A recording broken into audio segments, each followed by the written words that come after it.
السلام علیکم۔ اللہ نے قرآن میں کتنے ہی معجزے بیان کر دیے ہیں، پھر بھی تم کنجوسی سے سوچتے ہو تمہارا اس پر یقین اتنا پیارا ہو کہ تم بار بار معجزوں کو پا سکو۔ پتہ ہے دعائیں کب قبول ہونے لگتی ہیں؟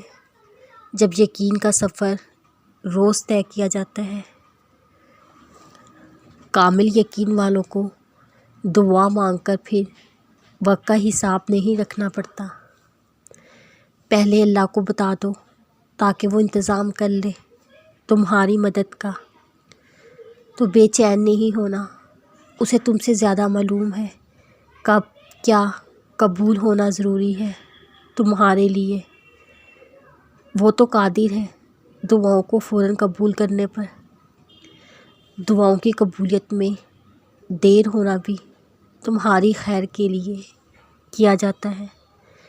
اتنا یقین دل میں بسا لو کہ وہ تو چاروں طرف سے معجزے بھیجے گا، تو پھر واقعی وہ بھیجے گا۔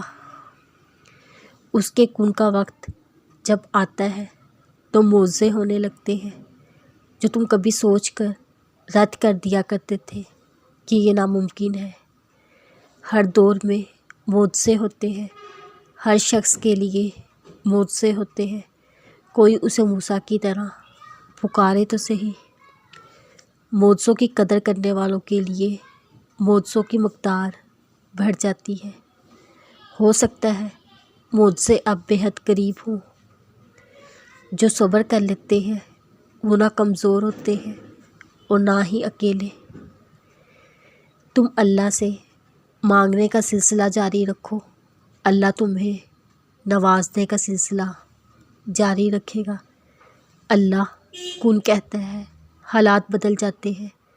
اللہ کے کن کہنے سے نصیب سنور جاتے ہیں۔ دعا مومن کا وہ ہتھیار ہے جس سے ہر میدان میں فتح یقینی ہوتی ہے۔ بس مسلسل دعا، کامل یقین، مایوس مت ہونا۔ انتظار سے ہر شے کا وقت مقرر کر رکھا ہے بہترین کارساز نے۔ انسان کے لیے کن کے معجزے تب رونما ہوتے ہیں جب وہ شکر کا سجدہ ادا کرتا ہے۔ یہ دل نہیں ملتا کسی سے بھی یا رب، اس دل کو خود سے جوڑتے۔ دعا کی توفیق میں ہی چھپا ہے دراصل قبولیت کا راز۔ دعا کے معجزوں کو بس تمہارے کامل یقین کا انتظار ہے۔